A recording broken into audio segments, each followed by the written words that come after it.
तो हेलो दोस्तों। तो आज की कहानी शुरू करते हैं। कुछ घटनाएं ऐसी होती है जो सिर्फ यादों का हिस्सा नहीं बनती, बल्कि इंसान की पूरी जिंदगी पर एक गहरा साया छोड़ जाती है। लोग जब भूत प्रेत और चुड़ैलों की बातें सुनते हैं तो अक्सर हंसी मजाक में उड़ा देते हैं, लेकिन जो लोग खुद इन अनदेखी चीज़ों का सामना कर चुके होते हैं, उनके लिए अंधेरा सिर्फ रोशनी की कमी नहीं होता, वो एक जिंदा खौफ बन जाता है। मेरा नाम पेजमित है।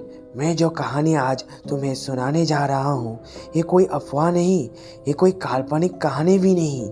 ये मेरी अपनी ज़िंदगी का वो सच है जिसे याद करते ही आज भी मेरा दिल जोर जोर से धड़कने लगता है। हॉस्टल और अकेला कमरा।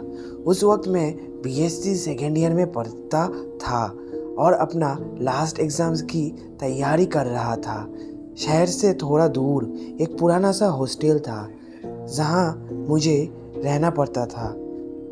हॉस्टल के आखिरी कॉरिडोर के बिल्कुल कोने में मेरा कमरा था। उस कमरे की हालत कुछ ऐसी थी, लाइट अक्सर ख़राब रहती थी, पानी कभी आता था कभी नहीं, रात को हवा के साथ अजीब सी आवाज़ आती थी। इसी वजह से कोई भी स्टूडेंट उस कमरे में रहना नहीं चाहता था, लेकिन मजबूरी में मैं वहीं रह रहा था। बचपन से ही मुझे अंधेरा से काफ़ी डर लगता था और वो कमरा मेरे डर को और ज़्यादा गहरा कर देता था। एक दिन शाम के वक्त जब मैं पढ़ाई कर रहा था, तब हॉस्टल का वॉचमैन मेरे कमरे में आया। उसके साथ एक अनजान लड़का था। वॉचमैन ने कहा, ये लड़का कॉल सेंटर में काम करता है, इसका पुराना हॉस्टल कुछ दिन पहले बंद हो गया है। जब तक कोई और इंतज़ाम नहीं होता, ये तुम्हारे साथ इसी कमरे में रहेगा। इतना कहकर वॉचमैन चला गया। मैं उस लड़के को देख ही रहा था। उसकी आंखें गहरी नील थी, चेहरे पर पुराना जख्मों का निशान, और उसकी आंखों की नज़र बिल्कुल आम नहीं लग रही थी। उसके हाथ में दो बड़े बड़े बैग थे। वॉचमैन के जाते ही उसने बैग बेड के कोने में रख दिया और पूरे कमरे को बड़ी गौर से देखने लगा। फिर उसकी नज़र मुझ पर पड़ी, सर से पैर तक, जैसे वो मुझे नहीं, मेरे रूह को देख रहा था। मुझे उस पर बहुत अजीब महसूस हुआ, अजीब व्यवहार। पूरा दिन वो लड़का कमरे में इधर उधर घूमता रहा, कभी अचानक रुक जाता, कभी खिड़की से बाहर झांकता और फिर धीरे धीरे चलने लगता। मैंने 2-3 बार बात करने की कोशिश की, लेकिन उसने एक शब्द भी नहीं बोला। उसका व्यवहार देखकर मुझे साफ लग रहा था जैसे वो किसी चीज़ का इंतज़ार कर रहा है। शाम होने लगी और जैसे जैसे सूरज ढलता गया, उसके चेहरे का भाव बदलने लगा। उसका चेहरे पर एक अजीब सी मुस्कान आ गई, ऐसी मुस्कान जो इंसान की नहीं लगती। जैसे ही अंधेरा छाया, उसने अपना एक बैग उठाया और बिना कुछ बोले कमरे से बाहर चला गया। मुझे लगा वो अपनी जॉब पर जा रहा होगा। उस रात मैं देर तक पढ़ाई करता रहा। थकान इतनी हो चुकी थी कि बेड तक जाने की भी हिम्मत नहीं थी। मैं डेस्क पर ही सिर रखकर सो गया। कुछ ही देर बाद मुझे अचानक बहुत ठंड लगने लगी। जैसे ही आँख खुली, मैंने देखा मैं हॉस्टल के कमरे के बाहर खड़ा हूँ। मेरा दिमाग काम करना बंद कर गया। अभी तो मैंने कमरे के अंदर था, फिर मैं बाहर कैसे आया? चारों तरफ गहरा अंधेरा था, सारे कमरों की लाइट्स बंद थी। मेरे कमरे के पास जो लाइट थी वो बार बार बंद और चालू हो रहा था। मैंने अपने कमरे के दरवाज़ा खोलने की कोशिश की, लेकिन दरवाज़ा नहीं खोला, शायद अंदर से बंद था। मैंने ज़ोर ज़ोर से दरवाज़ा खटकाया, चिल्लाया, प्लीज़ कोई दरवाज़ा खोलो, लेकिन कोई आवाज़ नहीं आया।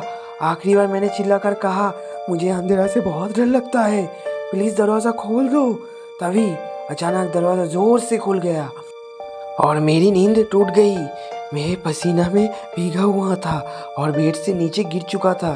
समझ गया वो सिर्फ एक सपना था, लेकिन उस सपने ने मेरे दिल में डर बैठा दिया। सुबह का अजीब मंजर। अगली सुबह तेज आवाज़ से मेरी नींद खुली। खिड़की से बाहर देखा तो बहुत सारे काले कौए मेरे कमरे के आसपास मंडरा रहे थे। तभी वो लड़का कमरे में आया। जैसे ही वो अंदर आया, कमरे में एक अजीब सी बदबू फैल गई। उसकी नीली आंखें सीधे मेरी तरफ थी। मेरा दिल जोर से धड़कने लगा। मैं नज़र झुकाकर कॉलेज के लिए तैयार होने लगा। उस कमरे में एक पल भी रुकना मुझे मुश्किल लग रहा था। उस दिन कॉलेज से निकलने वक्त मेरा दिमाग में सिर्फ एक ही बात घूम रही थी, बस आज शाम तक वो लड़का कमरे में ना मिले। मैं जानबूझकर कॉलेज में देर तक रुक गया। लाइब्रेरी, कैंटीन, कॉरिडोर, जहाँ भी टाइम पास हो सके मैं वहीं घूमता रहा। अंधेरा होने लगा तो मेरे दिल की धड़कन तेज हो गई। आखिर में मजबूरी में हॉस्टल की तरफ चल पड़ा। जैसे ही मैंने कमरे का दरवाज़ा खोला, मैंने देखा वो लड़का कमरे के अंदर ही था। इस बार वो बिल्कुल अलग लग रहा था। न इधर उधर घूमता, ना खिड़की के पास जाता। वो चुपचाप अपने लैपटॉप पर काम कर रहा था। उसने मेरी तरफ देखा और हल्की सी मुस्कान दी, जैसे हम दोनों पुराने दोस्त हो। मुझे थोड़ा सुकून मिला। मैं सोचा शायद मैं ही ज़्यादा सोच रहा हूँ।